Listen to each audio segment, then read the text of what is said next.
Bom dia, minha dupla é composta por mim, Lara Yane e Milena Araújo, e vamos falar aqui um pouquinho sobre o cerebelo e sua relação com as doenças e distúrbios comportamentais.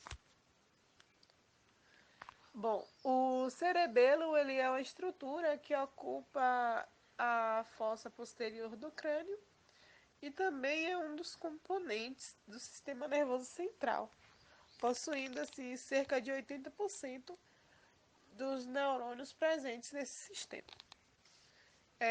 O cerebelo ele também é um órgão do sistema nervoso suprassegmentar, que deriva da parte dorsal do mesencéfalo e fica situado dorsalmente ao bulbo e ponte, contribuindo assim para a formação do quarto ventrículo.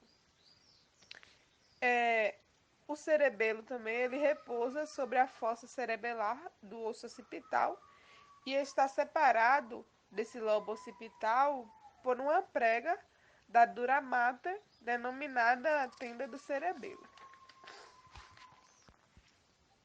De uma forma mais prática, o cerebelo ele foi dividido em lobos, sendo um deles o lobo anterior, que está diretamente relacionado com as funções motoras e a propriocepção.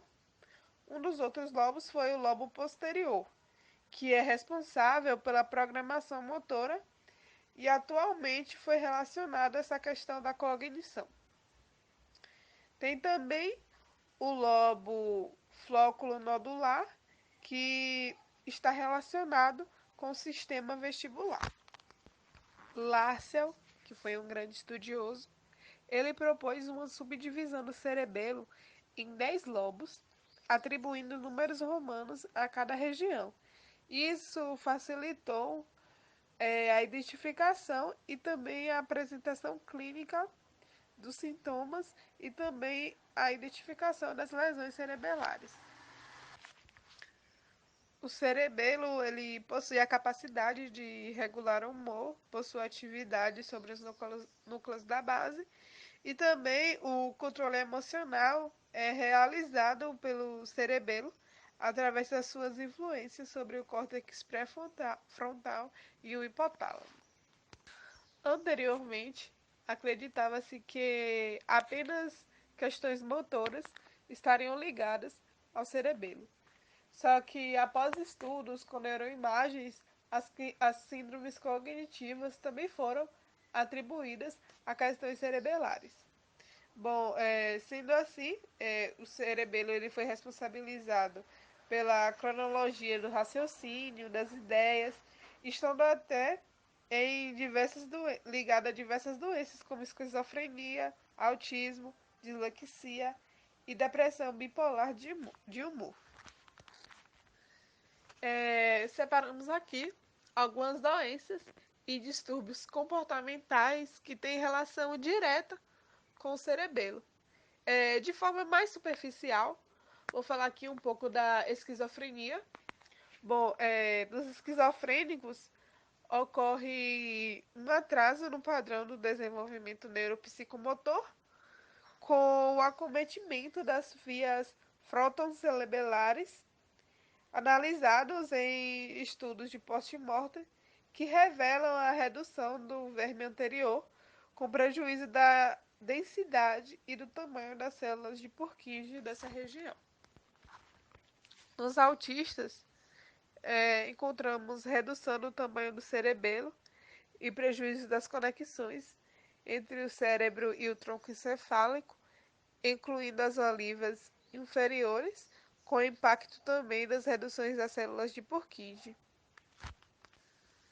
Na depressão bipolar de humor, foi notado por meio de ressonância magnética e de tomografia que ocorreu uma hipoatividade cerebelar, insular, frontal e temporal, e que foi utilizado como tratamento a recuperação e a reabilitação dessas áreas. Bom, vamos nos aprofundar um pouco sobre o autismo. O autismo é um transtorno de neurodesenvolvimento com diversas apresentações clínicas. É uma doença neuropsiquiátrica da infância e geralmente tem seu início antes dos 3 anos de idade. Ela se caracteriza por aspectos tais como um atraso ou uma total ausência do desenvolvimento da comunicação verbal, como, por exemplo, atraso ou ausência de linguagem, linguagem estereotipada, incapacidade de iniciar ou sustentar uma conversa.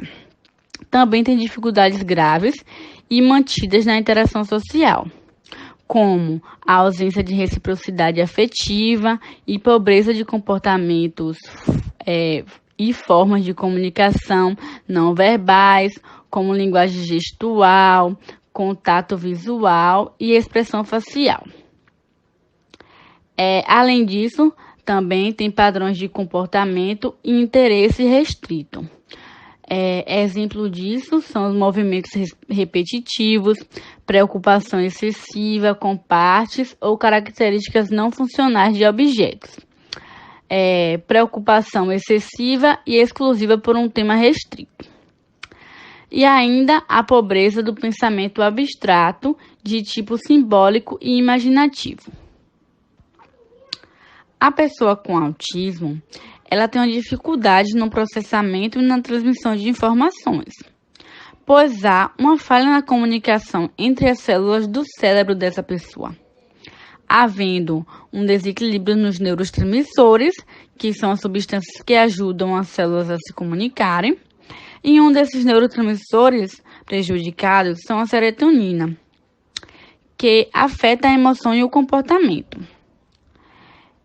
A extensa investigação realizada nesta área tem posto a descoberta de diversas regiões cerebrais como envolvida na origem do autismo, incluindo o sistema límbico, a amígdala, e as áreas pré-frontais e o cerebelo.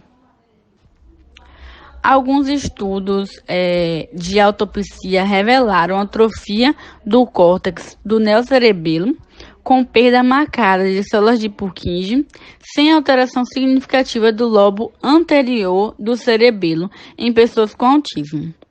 O cerebelo foi uma das estruturas mais estudadas no autismo.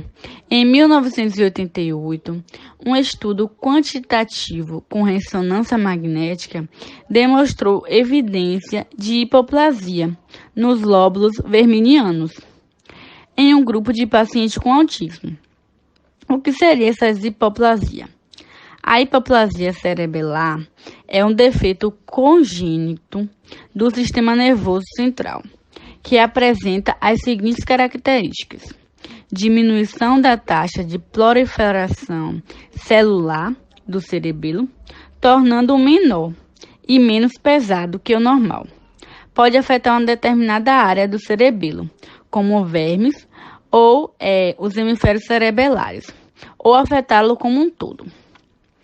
Diante disso, métodos de neuroimagem em pessoas com esta doença mostraram alteração estrutural do cérebro nos lóbulos do vermes e nos hemisférios cerebelosos, como eu disse anteriormente, podendo associar estas alterações estruturais com os comportamentos de pessoas com autismo. Por fim, os estudos anatômicos com o cerebelo mostram a ativação de tarefas não motoras e nos permite pensar que este não esteja relacionado apenas com o controle de movimento, mas também com o controle de funções cognitivas específicas, tais como funções executivas, de linguagem e comportamento. Bom, antigamente pensava-se que o cerebelo estaria relacionado exclusivamente aos movimentos, coordenação motora, tons e postura. No entanto, a literatura mais recente já aborda que o cerebelo tem uma relação importante com o aprendizado, com a cognição e emoções. Então, é necessário mais estudos científicos com enfoque nesta relação, pois já existem evidências de que o cerebelo cumpre o papel em doenças como a esquizofrenia, o autismo e outros transtornos que embasam a relação de alterações no cerebelo em pessoas portadoras destas doenças. Portanto, entende-se que o cerebelo não está apenas relacionado com movimentos, mas também tem o seu papel nas funções cognitivas. Esse foi o nosso trabalho. Muito obrigada. Bom dia. Minha dupla é composta